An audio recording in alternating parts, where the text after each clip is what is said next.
그날 분명히 술 냄새가 났다고요. 제가 촬영도 다 했는데 어떻게 무혐의해요? 그 사람은 도망가고 말이 안 되잖아요, 말이.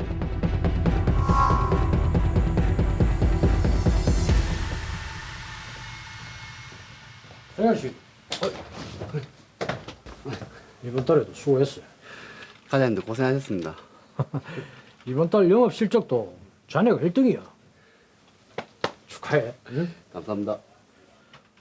야, 축하하는 의미로 점심을 사지. 어떤 놈? 저는 좋습니다. 야, 이 과장님이 사주시는 거라 그런지 더 맛있겠는데요. 그래. 그러면 요거 한잔 어때? 저 오후에 영업 나갈 때가 있는데 아유, 반주 한 잔인데 괜찮다, 괜찮아. 응? 사장님, 여기 소주 하나만 갖다 줘 있어요.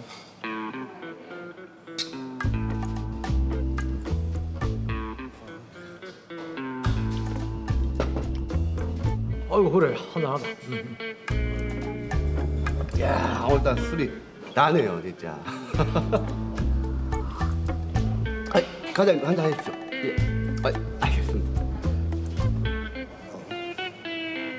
소주로 한 잔 했으니까 대리운전 불러서 가라요. 아이, 뭐 괜찮습니다. 세 잔밖에 안 마셨는데요, 뭐. 그리고 요 앞에서 만나는 거라 괜찮습니다.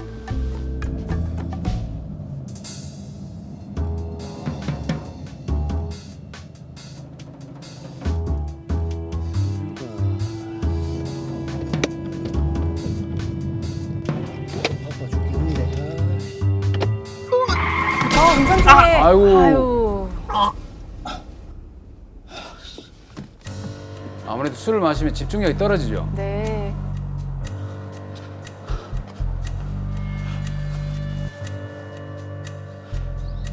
(119죠) 여기 교통사고가 났는데 사람이 크게 다쳤어요. 빨리 와주세요. 아저씨, 괜찮아요? 그 위험하니까 이쪽으로 오세요.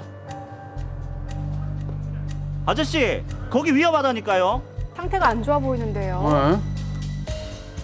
걸음걸이도 좀 이상하고 말도 안 하려는 것 같고. 아저씨 술 마셨어요. 사고 났는데 어디 가요? 아무래도 음주운전을 들키지 않으려고 이렇게 한 것 같습니다. 사고가 나서 그러는데 네가 와서 처리 좀 해주라. 나는 병원에 좀 가야 해서 네가 와서 명함 주고 보험 처리 좀 해주라. 그래 알겠다. 일단 빨리 가봐라. 친구한테 부탁을 하네.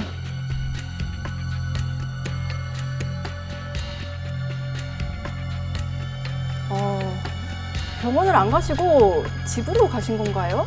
그런데요.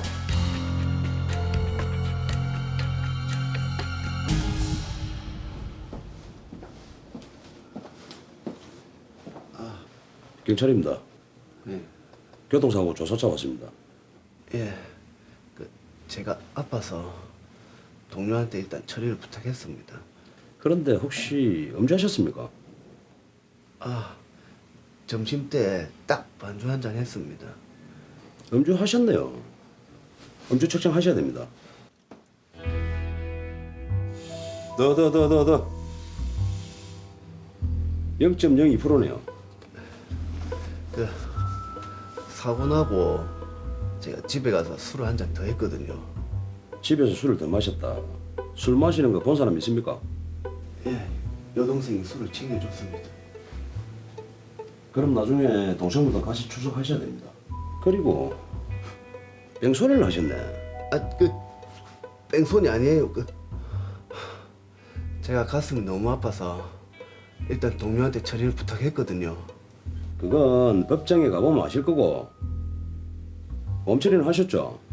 친구가 했다고 해서 보험사에 연락 받았습니다. 지금 사건 현장이 일단 아닌 치료 받으시고 다른 곳에서 조만간 측정하고 있는 게 출석하셔서 포인트입니다. 다시 조사받으시고. 이게 포인트예요? 네. 지금 사고 현장과 측정 장소가 달라졌죠. 네.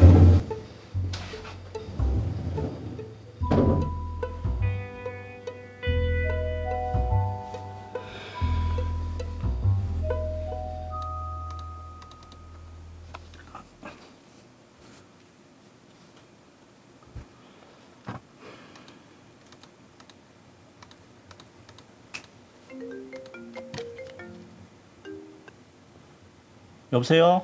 부산 동분경찰서입니다. 허준영 씨 되시죠? 아, 네네.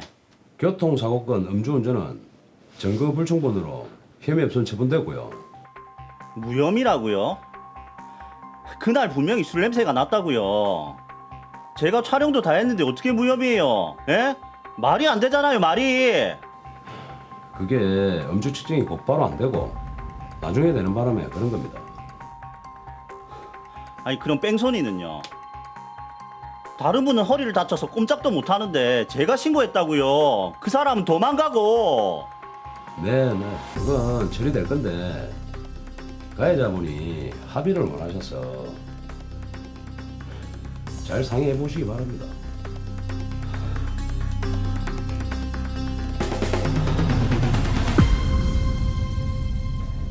네, 자 피해자 입장에서는 굉장히 황당할 것 같아요. 그쵸. 이 사건이 그러니까 점심시간에 반주를 하고 음주운전 사고를 냈는데 음주 측정은 그날 저녁에 이루어진 사건이거든요. 우리 김 사무장님께서 다시 한번 정리해 주실까요? 자, 일단 정리를 완벽하게 해보겠습니다. 네. 더 로이어 사건 번호 1번입니다. 영업사원 성현 씨의 음주운전 사고입니다. 점심시간에 반주를 하고 운전을 했다가 교통사고를 냈고 네. 그리고 성현 씨는 극심한 가슴 통증으로 사고 처리를 동료에게 부탁을 하고 네. 본인은 집에 가서 잠을 잔 후에 병원으로 가게 됩니다. 이 병원에서 음주 측정이 이루어지게 되는데 그 수치가 0.202%로 나왔습니다. 네, 0.02%. 자, 그런데 강 변호사님, 이 화면에 나오는 가해자는 사고가 난 뒤에 택시를 타고 집으로 갔거든요. 아마도 본인이 술을 마셨다는 게 불리하다는 걸 알았기 때문에 이런 것 같은데 이게 보통의 교통사고라면 가해자가 현장에서 뭐 병원으로 이송이 바로 되거나 그렇지 않으면 현장에서 음주 측정을 하게 되는 거잖아요. 예, 교통사고 신고가 있으면 음주 감지를 하고 후에 음주 측정을 하는데요. 만약에 상대방이 음주를 의심할 만한 행동을 했으면 경찰이 적극적으로 나서서 음주 측정을 해달라고 요구해야 됩니다. 네. 그리고 만약에 병원에 이송이 되더라도 호흡 측정을 하고요. 호흡 측정이 어려운 경우는 체열을 통해서 혈중 알코올 농도를 측정합니다. 네. 그러니까 의심할 만한 정황이 있으면 무조건 경찰을 부르는 게 예, 제일 좋은 방법이네요. 신고를 해서 측정을 요구하시는 게 좋을 것 같습니다.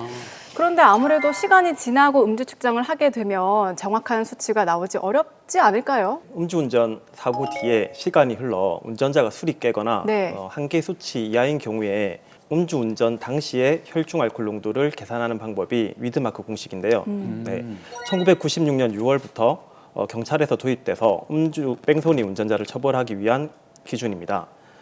술을 마시면 곧바로 취하는 것이 아니라 몸에 알코올이 흡수되고 분해가 되는 과정을 거치게 되는데 네. 술을 마시고 곧바로 측정을 하면 아직까지 몸에 술이 흡수되지 않았기 때문에 혈중 알코올 농도가 0%가 나올 수도 있고요. 아, 그래요? 술을 마시고 취침 후에 다음 날 측정을 했는데도 불구하고 몸에 알코올이 분해되지 않은 경우에는 음주 수치가 굉장히 높게 나올 수도 있습니다. 네. 자, 근데 이 위드마크가 공식 같은 게 있더라고요. 이걸 계산을 하기 위해서는 몸무게도 알아야 되고 또 여잔지 남잔지도 좀 따져봐야 되던데 이게 계산을 어떻게 하는 겁니까? 운전자가 섭취한 술의 종류, 음주량, 체중, 성별 등을 고려해서 네. 혈중 알코올 농도가 평균치인 시간당 0.015%씩 감소하는 것을 역추산해서 이제 계산을 하게 되는 거죠. 자, 그럼 방금 저희가 그 재연 드라마를 봤지 않습니까? 이제 저분의 경우에는 그럼 위드마크를 적용을 한다 그러면 어떤 처분을 받을 수 있을까요? 성현 씨는 음주 종료 시가 오후 1시, 사고 시는 오후 3시, 측정은 저녁 8시에 이루어졌고 수치는 0.02%가 나왔습니다.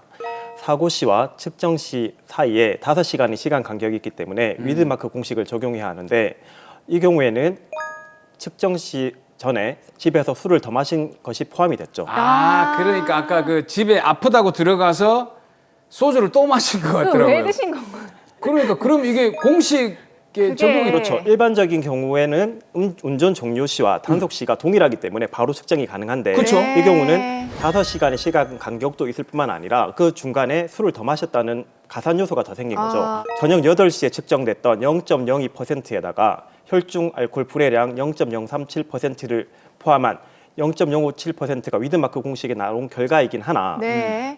저녁에 집에서 이제 술을 좀 더 먹었다는 부분, 그래서 얼마나 먹었는지 모르고요. 그쵸. 그 시간이 언제인지 모르기 때문에 이 위드마크 공식을 그대로 적용해서 이제 처벌하기에는 어렵습니다. 그래서 이 경우에는 혐의 없음 무혐의 처분이 나올 것 같습니다. 아, 그러니까 이게 정리를 하자면 분명히 술을 마신 건 맞는데 측정할 때까지 있었던 시간 동안에 마신 술은 사실 음주운전하고 연관이 없기 때문에 책임을 지울 수가 없다는 얘기네, 그러면. 예, 위드마크 공식의 제일 취약한 부분이 예. 음주 종료 시와 단속 시에 동일한 기준이어야 된다는 거죠. 근데 이 같은 경우에는 이제 시간 간격은 있지만 중간에 술을 마셨다는 이제 새로운 상황이 들어감으로 인해 가지고 네. 위드마크 공식을 그대로 적용할 수 없어서 혐의 없음 불기소 처분이 되는 사안이라고 볼 수 있습니다. 야, 이거 상당히 복잡한데요. 그러네요. 네, 그렇습니다. 또 술을 마셨지만 음주 혐의가 없는 것으로 나올 것이다 이렇게 정리가 되는 건데 이게 어떻게 보면 논리적인 것 같으면서도 엄연히 술을 마신 거기 때문에 그러니까. 피해자 입장에서는 또 얼마나 억울하겠습니까? 근데 이제 뭐 화면에서 아까 보니까 그 성현 씨가 뺑소니 혐의가 적용이 될 것 같은 게 현장을 이게 떠났단 말이죠. 근데 네. 이제 동료에게 사고 처리를 맡기고 조금 애매해요, 이 상황에. 네. 뺑소니를 적용할 수 있는지 없는지 이거 어떻게 되는 겁니까? 네, 성현 씨가 사고 현장에서 즉시 인적 사항을 제공하고 사고 처리를 하지 않았기 때문에 뺑소니로 보입니다. 아, 인적 사항이 중요한 거예요? 사고 현장을 떠나는 순간 바로 이제 뺑소니 성립되는데요. 그 후에 지인을 통해서 사고 처리를 부탁했다고 하더라도 이미 이제 뺑소니는 성립이 된 거죠. 여기서 중요한 부분은 판례에서는 이제 재판 과정에서 나오는 결과에 따르면 뺑소니를 구분하는 기준 중에 즉시 정차하여 피해자 보호 조치를 하고 인적 네. 사항을 제공했는지 여부를 굉장히 중요시하는데 이 사안에서는 즉시 정차는 어쨌든 사고가 났기 때문에 때리긴 했지만 인적 사항을 제공했다든지 본인이 네. 그리고 피해자 보호 조치를 안 했기 때문에 뺑소니로 성립될 가능성이 매우 높습니다. 그러니까 음주운전은 무혐의 판결을 받겠지만 뺑소니는 처벌을 받을 수밖에 없겠네요. 예, 그런 경우인 것으로 보입니다. 그리고 저는 화면 보면서 궁금했던 게 같이 술을 마셨던 직장 상사분 있잖아요. 네네. 그러니까 음주운전을 대리를 불러서 가라고 했고 운전을 말렸어야 되는 게 아닌가라는 생각이 들거든요. 이분 같은 경우에는 방조죄 아닙니까? 음주운전 맞아요. 방조죄. 저 생각하는 게 상사들이 그런 경우가 많아요. 저 술 마셨는데 대리 부르랍니다 이러면 그냥 안 타. 그냥 가라. 이거 방조죄 아니에요, 진짜 방조. 어떻습니까? 네. 일반적으로 음주운전 방조죄로 처벌되는 경우는 같이 술을 마시고 이제 동승한 경우에 이제 일반적으로 많이 방조죄로 성립이 되고요. 이렇게 같이 마시긴 했지만 동승하지 않은 경우는 사실 인과관계를 입증하기 굉장히 힘들어서 처벌까지 되는 경우는 좀 드뭅니다. 동승을 해야 되는 거군요. 일단 음주운전은 애초부터 생각을 하지 말아야 된다는 점 다시 한번 말씀을 드립니다.